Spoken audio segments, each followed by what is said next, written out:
everybody. Oh, you look fantastic. There I go talking to myself again.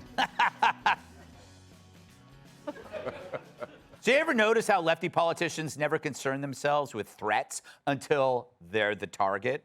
I refer to police defunder New York City Councilwoman Tiffany Caban. Now, Caban's dad was an elevator mechanic, so it's not clear why hers doesn't go all the way to the top. But last week, she urged businesses not to dial 911 when faced with criminal activity.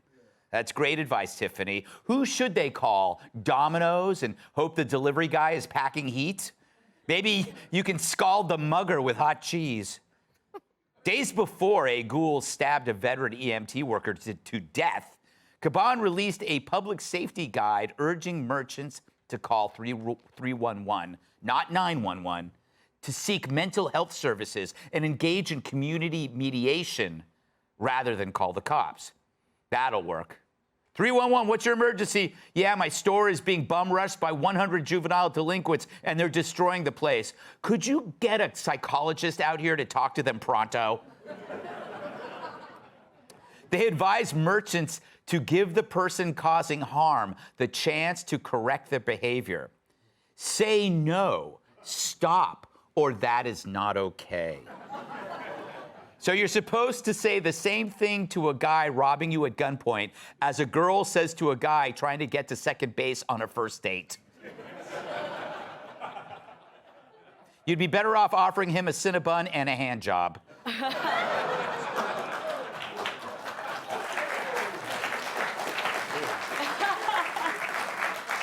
Oddly, they do go together. Oh, God. The guide also suggests asking the attacker if you guys went to high school together. Yes, please stop stabbing for a second so I can get my high school yearbook. I think you sat behind me in history. Now, you'd think someone this nuts would know that you can't reason with crazy people. But that's her suggestion rather than calling the cops. Well, guess who called the cops yesterday? Tiffany Caban. Now, she claims she didn't call 911, probably because, she forgot the number. But after receiving threatening phone calls, likely over her bad ideas, she or her staff contacted the authorities. Man, if this isn't irony defined. I wonder how that call went. 54th Precinct, Sergeant Jones speaking. You'll never guess who this is. It's Councilwoman Tiffany Hello? Hello? True, it appears the only justice that she's a part of is poetic. Now, I'm willing to bet she didn't reference that guide when these threats came through, which is a shame. I mean, how would they know threatening people is bad if she didn't tell them it's not okay? I bet she didn't seek out a mental health pro either, or even give the callers a chance to correct their behavior, or just hang up.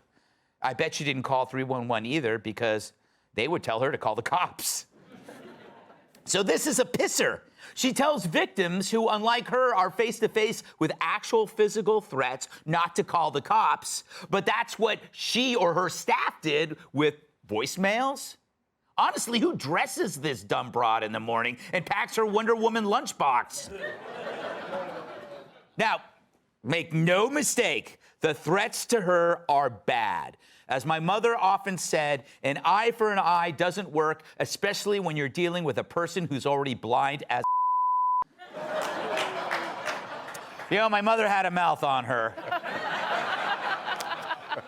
But she was right.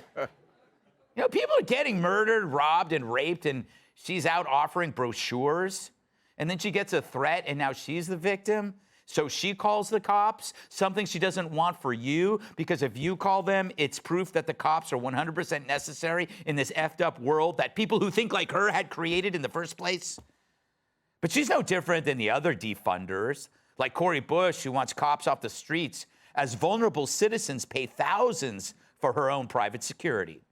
Just as Democrats deny her pro-perp ideology, Cori won't. Suck it up, and defunding the police has to happen. We need to defund the police and put that money into social safety nets because we're trying to save lives. I'm saying let's demilitarize the police. I'm saying let's not use money for SWAT gear. Let's not use money to buy the big MRAPs. The thing about defund the police is we have to tell the entire narrative. People hear defund the police, but you know what they'll say? Say reallocate, say divest, say move, but it's still the same thing. If you could do it again, would you still double down or use that slogan, defund the police? Absolutely. You would? Absolutely.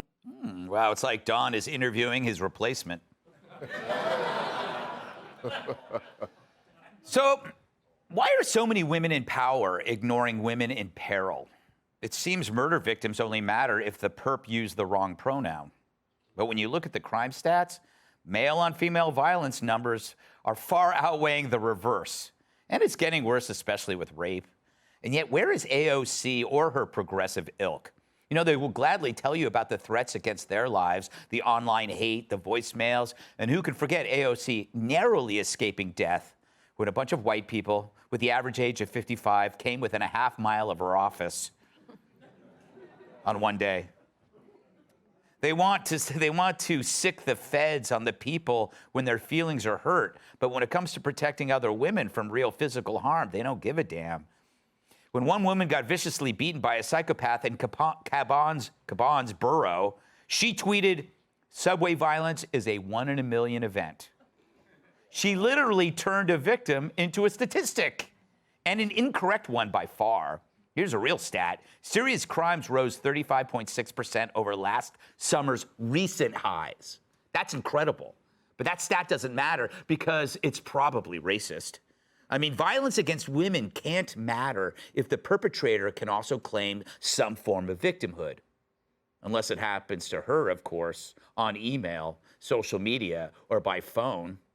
And so now there are more minority victims, thanks to Democrats. And it's left-wing women who champion it like their lives didn't depend on it.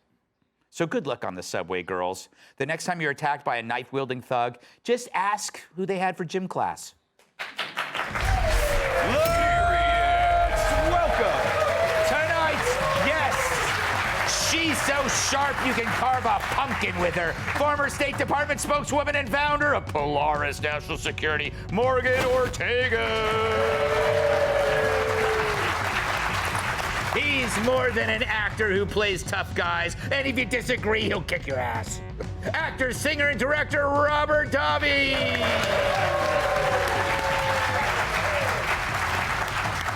The skeletons in her closet keep her high in calcium. Fox News contributor, Kat Tim. And the boogeyman has nightmares about him. My massive sidekick and the NWA World Television Champion, Tyrus. Morgan, you look fantastic. Yeah.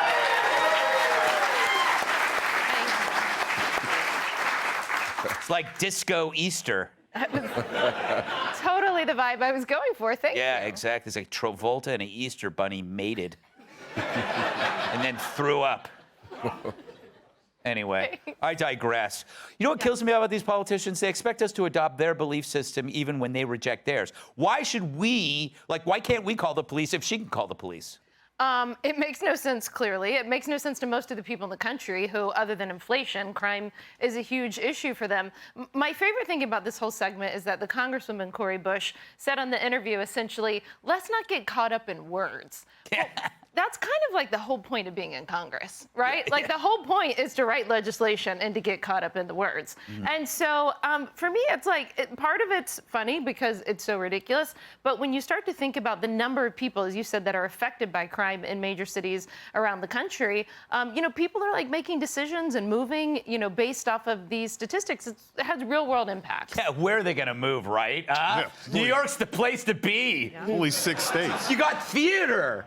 You got theater, all these great restaurants. Who cares if you get violently assaulted? You got to see Pippin. That's my only musical reference is Pippin. because I've never seen a musical in my life except in high school, and I hated every minute of it. Robert, congrats on the movie. My son Hunter's doing great. You directed it. Yep. I'm very happy for you. We'll talk about it later. I brought this up a couple of days ago on this very show that, like, it feels like life in New York or in a lot of cities are beginning to mimic movies that were dystopian crime dramas, or things like Batman, where the villains are crazy. Yeah. It's like, how do you make anything worse than how reality is if you're making a movie? As the person who starred in Maniac Cop 2 and 3. You were in Maniac Cop 3 and 3. I didn't see 3. I saw 1 and 2. 3 is good. Is he still Maniac? He's a maniac, but less of one. Yes. Has he become a good guy? No, not yet. Okay, good. Well, he kind of does. He gets married and a whole bunch of... like the Bride of Frankenstein all of a sudden. So what do you think is going on? I think that we're in a very difficult time. Look, I'm a kid of the 50s. I was born in Astoria, Queens, by the way. Oh, wow. Where this Caban has her precinct. Right. And I left New York in the late 70s because I was coming out of a macrobiotic restaurant on 3rd Avenue, and I made a left, and I heard a gunshot, and the guy coming out after me was lying on the floor. No. Wow. And that made me say, I'm going to go to Los Angeles. 45 years in LA, I just moved to Tampa Bay, Florida. I got the hurricane. Now, the one thing about this is, for me, when I grew up, there was a code of honor in the cities. Yeah. The mafia, good, bad, or indifferent, was interesting because they didn't want drugs. Right. So if the mafia was still around, there'd be no fentanyl. Yeah. And there'd be no crime. There'd be less crime in the neighborhoods. Except their crime. Except their crime, but they kept it to themselves. I don't think I don't say that's the answer. I wonder, though, if I don't think you'd have any mob violence in a macrobiotic restaurant. That's going to stick with me. I don't care what you say. You went to a macrobiotic restaurant. Cat, that's the crime. Forget everything he said. He went to a macrobiotic. Who goes to a macrobiotic restaurant? You deserve to be shot, young man. I'm not sure what that is. My favorite part of this what to do instead of call the cops guide was the part that said, try to use I and we statements. What does that look like? Yeah. I feel sad when I am getting stabbed.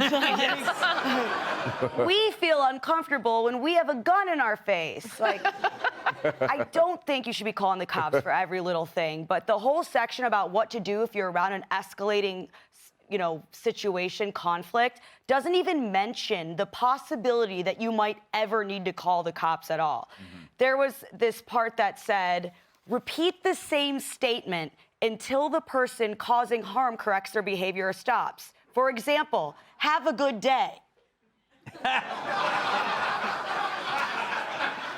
That's what it said. Like, oh, yeah, you don't need a gun. You have all those have a good days in your arsenal.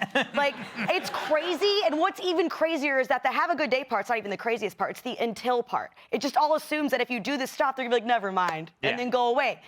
That's not going to be the case, I would say, most of the time. That's true. If not all of the time. It'd be great to say have a good day while you're pointing a gun into their forehead. And it's always nice to yell have a good day while they're stabbing you. Right. Yeah. It used to be go ahead, make my day. Yeah, exactly. I think we need more of that. So, in another life, when I was a school teacher and I worked with developmentally challenged children, this is the same handbook. Yeah. They would say, use I statements to get the child's attention. That's true. Repeat yourself in case they don't listen. And even then, the little bastards didn't listen. So you think your Head Start Blue Book that they threw out, the only thing you didn't see here is having to use basket restraints, because that's chapter, when all else fails, when the I's and we's don't, restrain child until help comes along. So that's the only part they left off. And I laugh, you mentioned it, words. The entire woke revolution is about words. People lose their livelihoods because they use the wrong word. You can't say that. You can't do that. Anything you say hurts me. Words matter. But when you come at them, it's not about words. Yeah. What? Yeah, I thought words were the violence. Yeah, my pronoun is what the On that note, that's funny. That's a T-shirt. My pronoun is what the F. I would definitely wear that to Disco Easter. And you would be my date, Morgan. Disco Easter with Morgan Ortegas.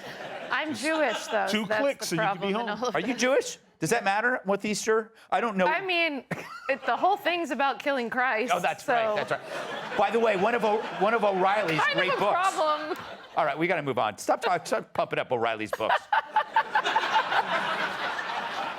Hey, Sean Hannity here. Hey, click here to subscribe to Fox News YouTube page and catch our hottest interviews and most compelling analysis. You will not get it anywhere else.